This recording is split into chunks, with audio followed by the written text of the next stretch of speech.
Good morning, good morning, good morning, everybody. Welcome to the first episode of Talk Life with Grace Amber, where we talk about life, love, and happiness in the kingdom of God. So, thanks for joining me today.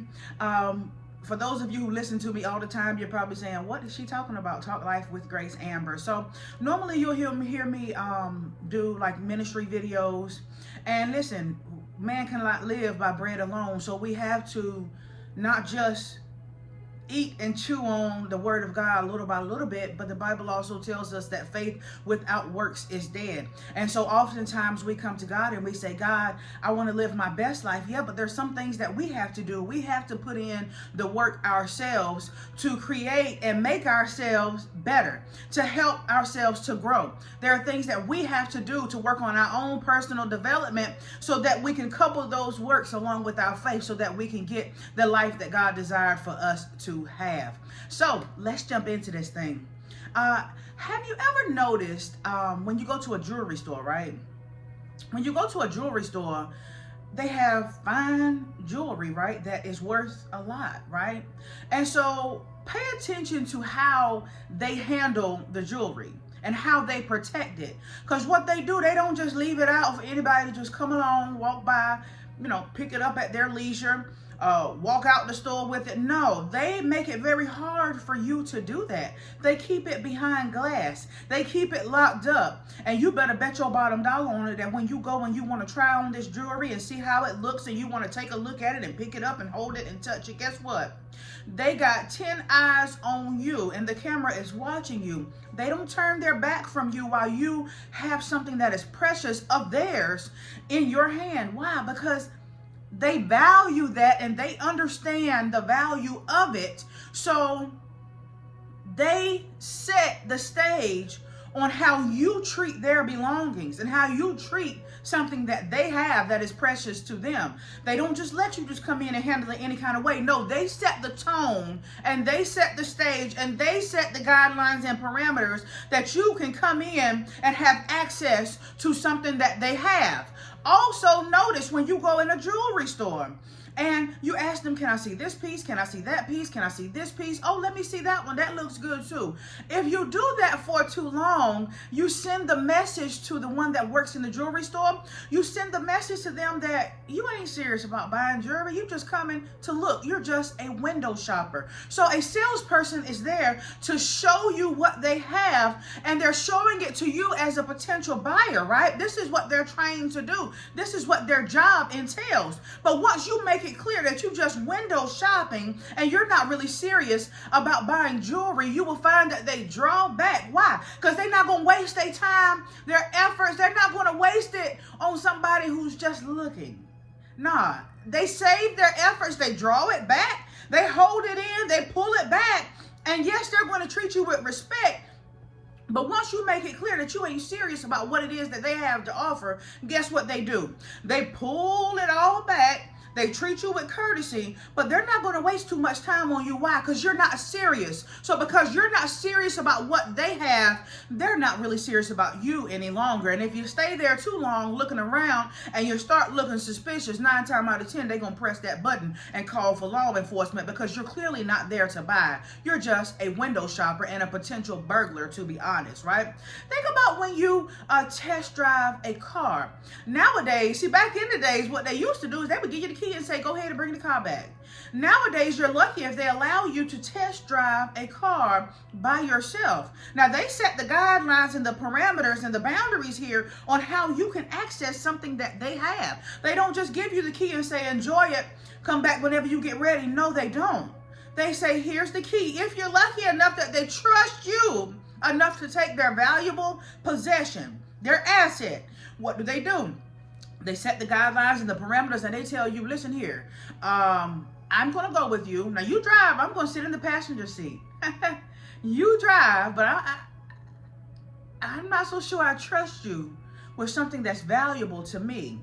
But in the case that I do, listen, you could take it 5 minutes up and come right back, and you better believe they got a track on that car if they trust you to go down the street with it by yourself. So they have set parameters and guidelines in place to ensure that their possession, their value is treated with respect and is treated its worth, right? They don't just let you just take the car and go down the street to Bojangles and eat a biscuit and chicken and fries in the car. No, they don't. If you do, you better believe they're calling the law on you, right?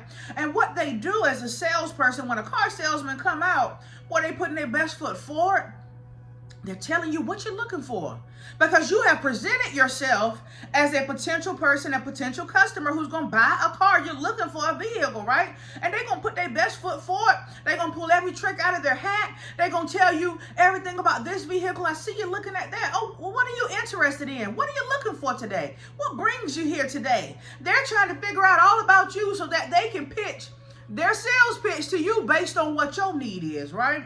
But I tell you something, that if you sit there for 5 hours, 2 hours, and you just going from car to car, looking, eventually the salesperson is going to get them the impression, and they're going to get the message, because actions speak louder than words. They're going to get the message that you're really not serious about buying a car. You just coming and you window shopping.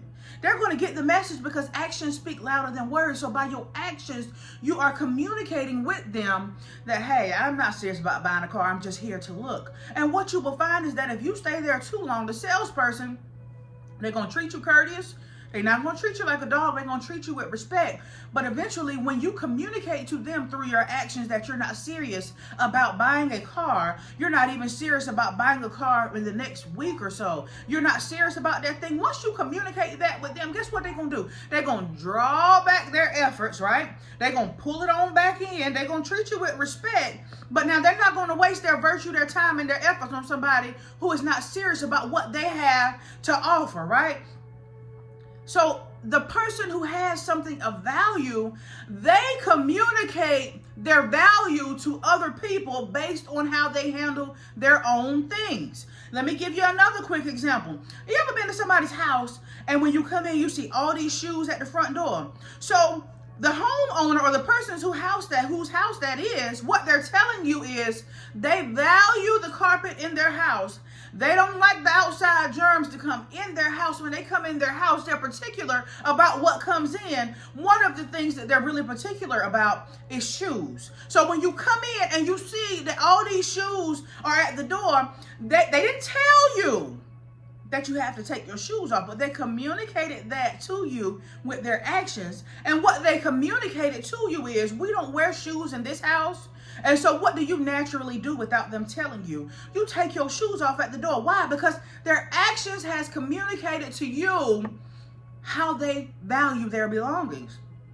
When you go and you want to test drive a car, their parameters and guidelines that they give to you, it communicates their value, the value of what they have. When you go to a jewelry store, how they handle the fine jewelry, guess what? They communicate with you about the value of their belongings, and they communicate this with you so that you already understand. Don't come in here trying to handle this any kind of way, because I know the worth of what I have. And if you don't know the worth, and if you don't value it, I'm not going to just sit here for 10 hours and try to sell something to somebody who does not understand the value, who does not understand the worth of what I have. Now, I'm going to pull my efforts and my time back in, because sooner or later, somebody's going to come along who understands the value of what it is that I have. My question to you today is, what are you communicating to others about your worth and your value? Do you show other people your worth and how you value your time and how you treat yourself and how you value and steward your time? Because the salesperson is not just going to let somebody come in and just waste their time for too long, right? Are you not more worthy and valuable than a car or a piece of jewelry? Are you not more valuable than that? Because a car salesman in a car dealership, they steward their fleet of cars. They steward their cars better than many of us steward ourselves. And we find ourselves in situations where we feel devalued. We feel like, why doesn't this person or this place understand my worth? Have you communicated effectively your worth? Because if you know your worth, you don't just allow people to just come in and handle you any kind of way and you just accept that just because you're desperate for someone to accept you. No. We're not doing that no more. When you really value yourself, someone comes along you pitch yourself, you show them the best of you, you give them a preview of who you are. And if they can't value you or they don't see the value in you, we are not a people where we continue to try to sell ourselves to people who do not understand our worth. We are more valuable than a piece of jewelry. We are more valuable than a car. So when somebody comes along and they're window shopping, we just don't continue to just give them access. If a jewelry salesman comes along and they see a person come in and a customer come in and the customer is not serious about buying, they're not serious about what they have to offer, they pull back. If somebody who sells jewelry or a car salesman or a car dealership can steward their material possessions so well, why is it that we as a people, as children of God, continue to devalue ourselves in such a way that we communicate our low value to other people by what we accept? If people are not valuing you the way that you should be valued, it's not on them, it's on you because you accept that.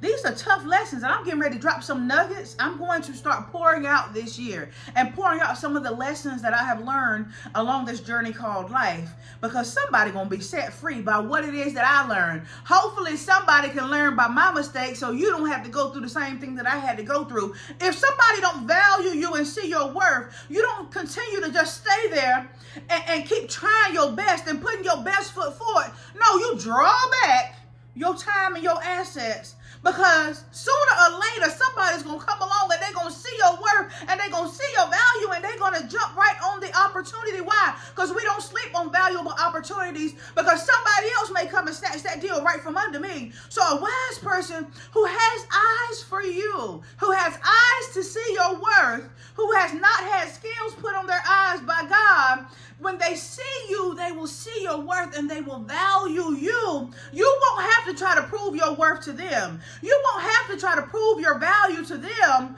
Guess what? They're going to already see it. And that's how you know your tribe, because they come in and they see you for who you are. They come in and see you for who God made you to be.